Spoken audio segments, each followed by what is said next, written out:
theoretical computer science. But there is one talk about high energy physics. Okay, so because the three of the topics are related to computer science, in the next talk from Dr. Ming, he will give a talk about a brief background to the other two talks. Okay, because most of the attendees are from physics, so the following topics will be more related to computer science. So he wants to give you some feelings of how computer science thinking about this kind of physics problems. Okay, so Dr.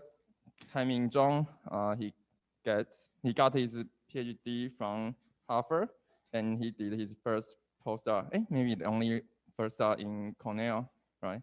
And then he joined Academia Sinica. Okay, now he is a full researcher there. Okay, so let's welcome him.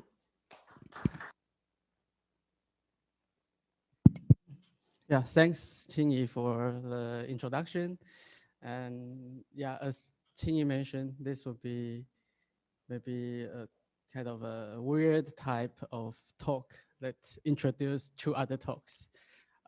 Since as also Qingyi mentioned, I think most of the audience in this workshop is probably with physics background. So probably you tend to think in like a physician type of way instead of computer science type of way.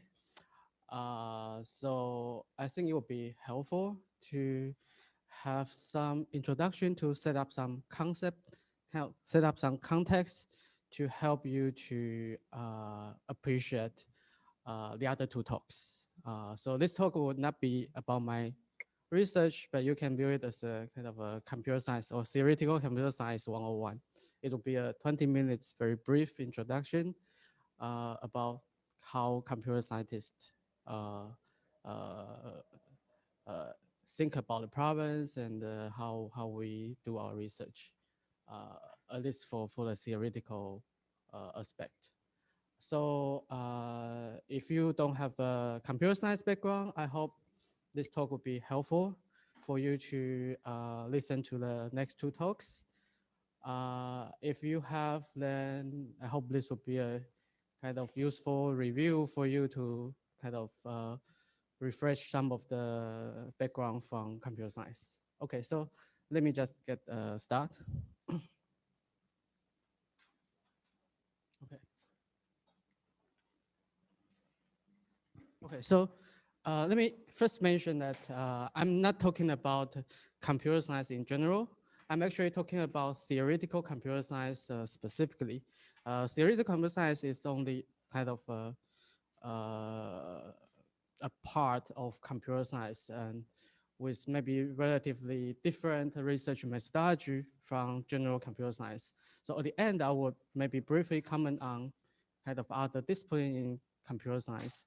But let me just emphasize that the most of this talk will be only focused on theoretical aspect of computer science. Okay, so theoretical computer science is a mathematical field that so it's quite ambitious. It attempts to study everything through computational lens. By mathematical field, I mean that in this field, when we do research, we don't rely on experiment. Instead, we rely on mathematical proofs. And there are good reasons for why we are doing things research in this way.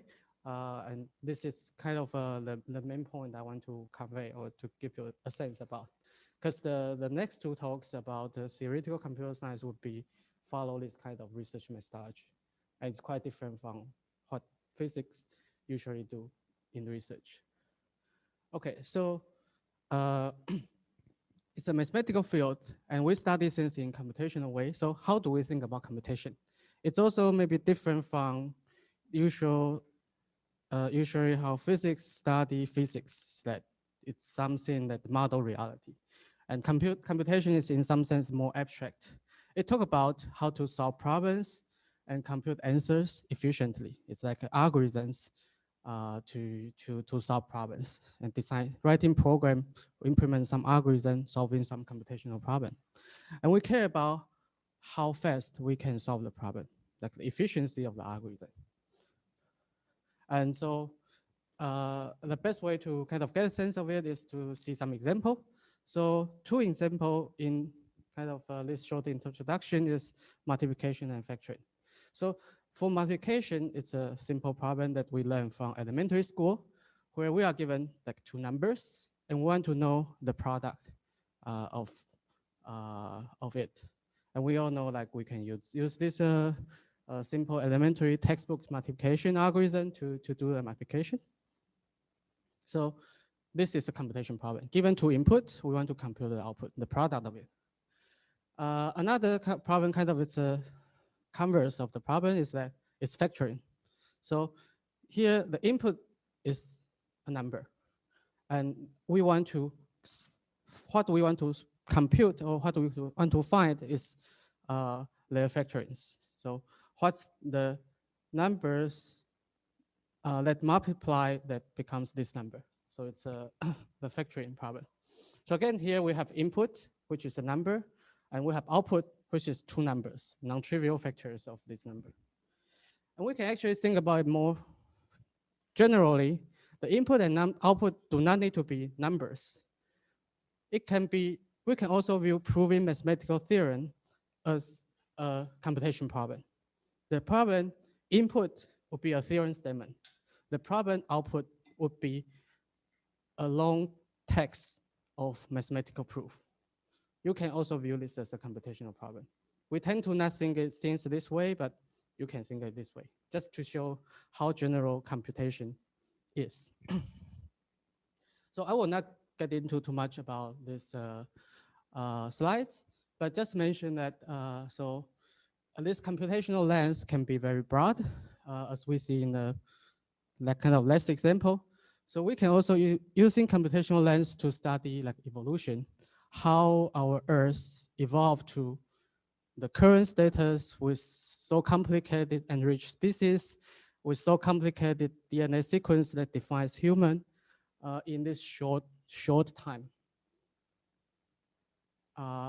Can we have a way to explain things from computational aspect, like what's the algorithm that Earth is running that can find this DNA sequence for human and for so many species in this amount of time? Is it efficient or is it kind of expected just brute force search? And also economics, we can also think in computational lens. So, so I will, that's just a broad context. Let me get back to some kind of more basic stuff about how we kind of model and think about computation. So this basically will just tell you what is a computational problem, what is an algorithm that solves a computational problem. Again, we'll do so by examples. So a computational problem is defined by its input-output. So for example, this is a very simple example, then even simpler than multiplication maybe. So the input of this problem is a sequence of numbers. And what we want to solve is to find the largest number in this sequence. So for example, in here we have 5 numbers. This is our input. And obviously 200 is the largest number among this sequence. So this problem of finding the largest number in the sequence is a computation problem with this input and output. And an algorithm would be a procedure, a well-defined procedure to solve this problem. So for example, in this problem, it's very simple. Say the most direct way is would be just read over the sequence and remember which is the largest one, and then at the end, just output the largest one. So we just read and compare number one by one. So this is a very simple algorithm. So how do we study computation problem? How do we kind of define algorithm, and how do we judge if algorithm is good or bad? So here we will evaluate the algorithm by its running time. And what do we compare to? We will compare to its input size. So for example, here we have 5 numbers. In general, we can have a sequence of numbers. And what's the number of operation or the number of steps we need to do to find the largest number? So in this algorithm, we just go over the sequence once. So if you have n numbers in the sequence, this algorithm will just do order n number of operations. So input size is n, the running time is order n. So this is a linear time algorithm. And so the way we kind of, judge how this algorithm is good or bad is mainly by this running time. How does the running time scale by its input size? So just to give you a sense, for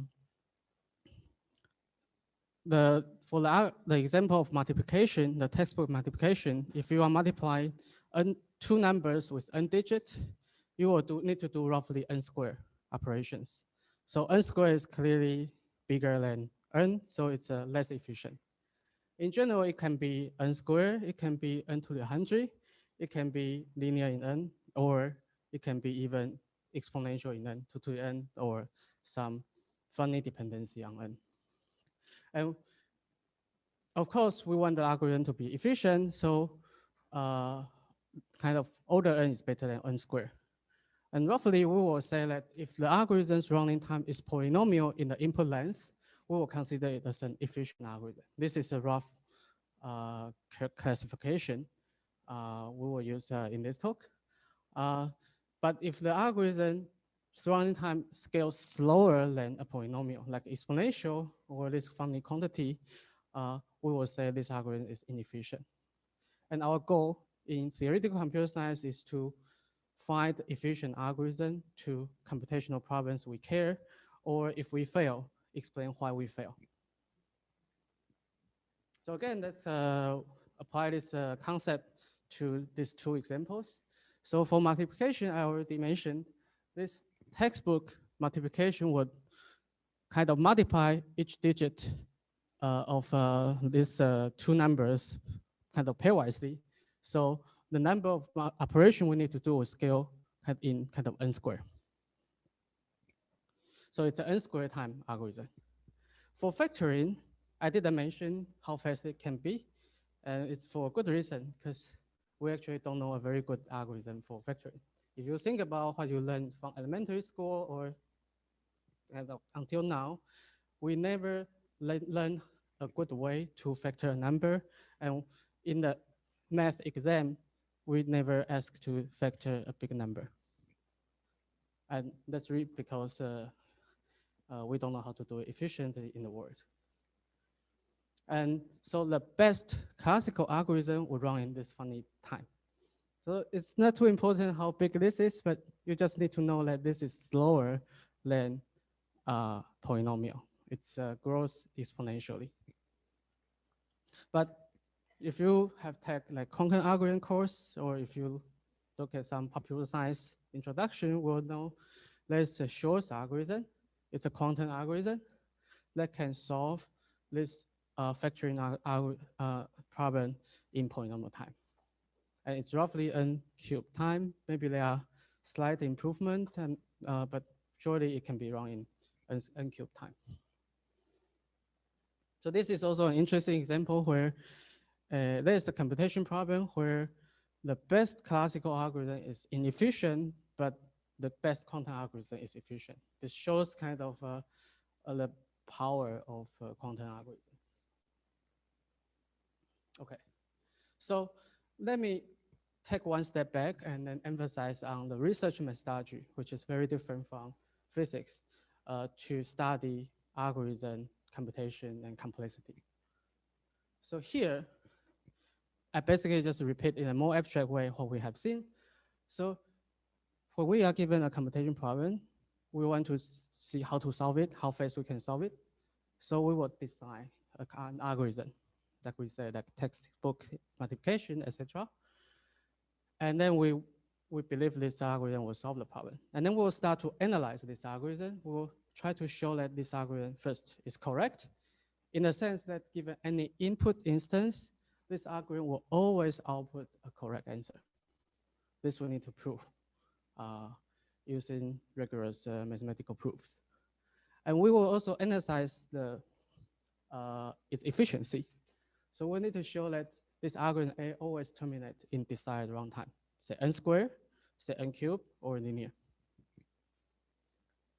So again, for multiplication, the algorithm is this textbook multiplication. Of course, I don't define it here, but seeing this, you would have the algorithm in mind.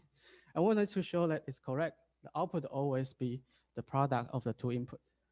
And its efficiency is n squared. So this is what we need to do to analyze an algorithm. And here is a point to contrast, is that here we need to show that this algorithm A works for all input, works in the correctness sense and also in the efficiency sense. So there are infinite many instances. There are infinitely many numbers we can ask its multiplication for. So we cannot rely on experiment. Say we design an algorithm, we run it on all the input with less than 1,000 digits. How do we know it's correct when we multiply 2,000 digit numbers? So we cannot rely on experience. If we want to get this kind of guarantee, we need to require rigorous mathematical proof. Okay, so I'm running a bit out of time, so let me try to quick. So before I talk about time complexity. So I talk about which is just the running time or the number of steps to finish the computation. It's also natural to talk about the space complexity, which is the number of space, the size of the memory to finish the computation. But we can take one more step back and to understand the computation model.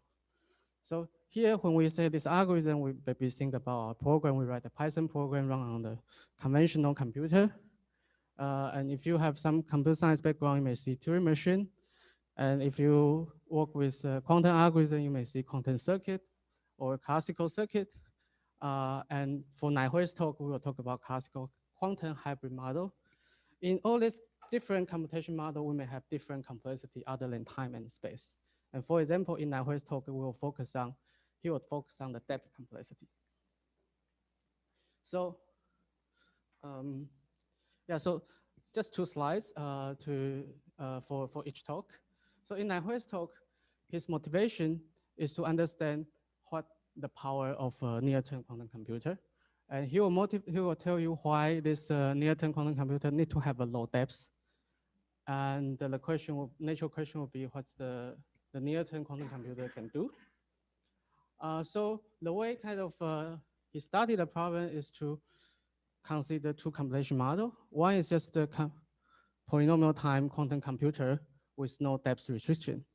The other is a classical computer together with small depth quantum computer. And he tried to compare the computation power of these 2 models. So for example, can both models solve the same set of computational problem efficiently, or is there some computation problem like factoring that separate these 2 computation models? Like it can be solved by polynomial time quantum computer, but it cannot be solved in this hybrid model. And that's the question that he wants to address in his talk. Okay, so let me just skip this. And for Han-Hsuan's talk, his talk will be an algorithm. And it's a quantum-inspired or disquantized classical algorithm. So he will talk about classical algorithm, but this classical algorithm originates from quantum algorithm. And it's kind of an unexpected and exciting line of research in the past few years, started by Nai-Hui and Han. And an interesting aspect in his talk is that he will talk about a sublinear time algorithm.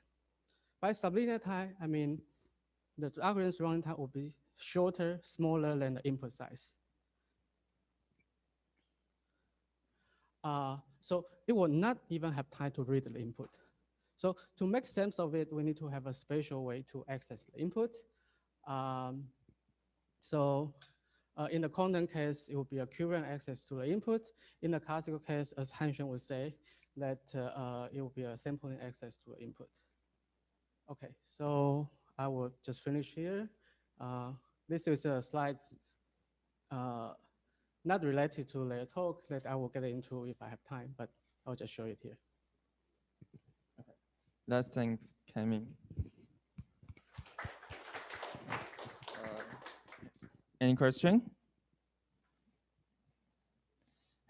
since it's an introduction talk, maybe everybody is familiar with these topics. Any questions? So you actually, as you know, there's machine learning. So for the machine learning, do we have the same methodology to prove or to show the complexity of some kind of machine learning technology?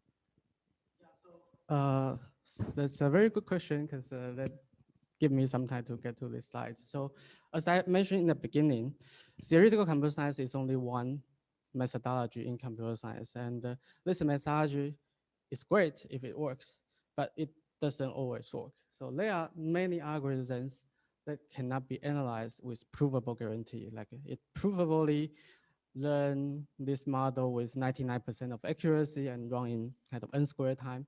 We cannot show this. So there are a lot of algorithms that's very powerful, but we cannot have provable guarantee. So we need to use different methodology. And machine learning is a great example of this kind. So as I mentioned, there are correctness and efficiency. So efficiency, maybe we can show this is a machine learning algorithm would terminate in polynomial time by design maybe, but we don't have good theory to show that this machine learning algorithm would give you a model with 99% of accuracy. And this is a great theoretical question that many people are working on and with some substantial progress in recent years about theoretical machine learning. What's the theoretical foundation that can explain why those machine learning algorithms are so powerful, etc. So those are great questions.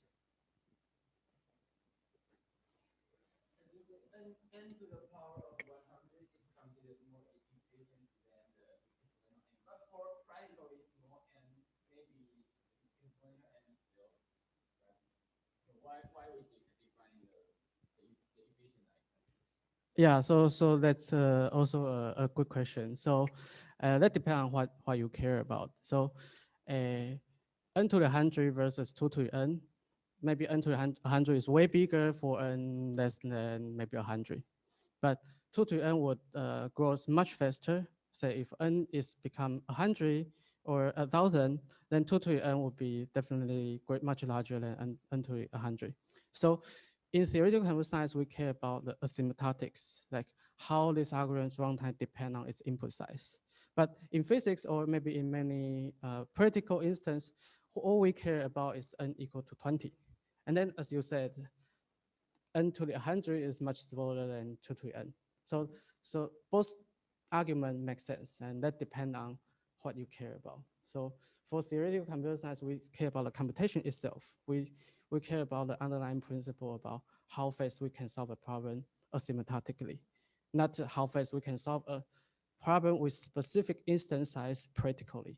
And those are both meaningful questions.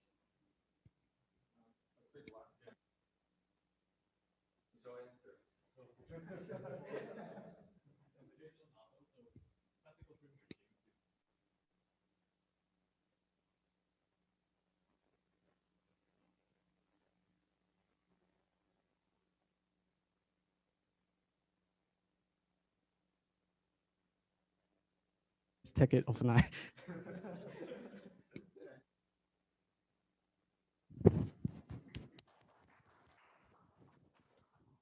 So the next talk will be given by Dr. Nai-Hui Jia. Nai-Hui? Hi. Yeah. Can you share your screen? Okay. But because the Wi-Fi I still don't have a Wi-Fi. Could you just play the YouTube video? Yeah. Okay. So Nai-Hui is currently in Texas, and you know, Texas is is a huge snow recently, so the power is down, maybe water is cut off, and now he doesn't have a good internet connection. So we probably, because his talk is on stock and also in QIP, so we probably we'll just play the middle. Well, probably you can wait me a second. Let me try to try to do a taskbar thing. Just 1 second.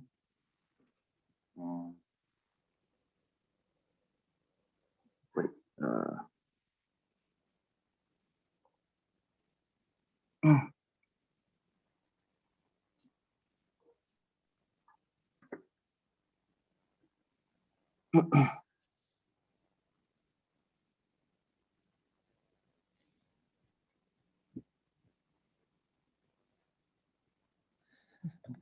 Are you using the Wi-Fi from your cell phone?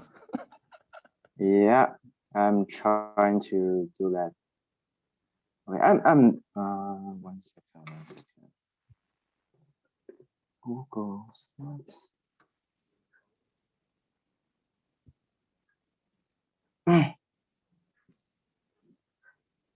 So let me give a quick introduction to Nai-Hui.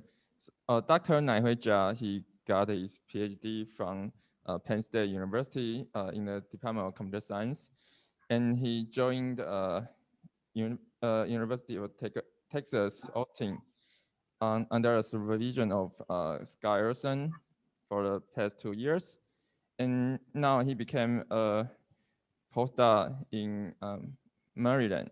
Okay, so he will become a faculty of Indiana University in the following year. Okay.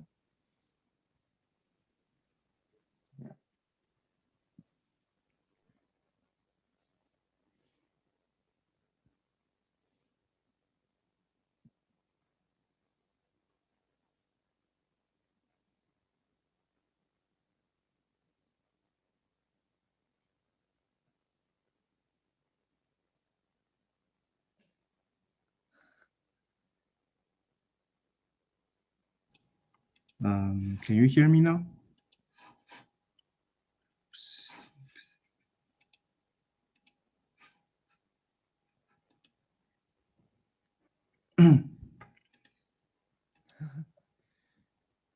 Are you still there? Yeah, I'm here. Just 1 second. Yeah. Should we just play the video? No, I think I'm online now. So I'm just trying to connect to my Earth phone. 那个 link 在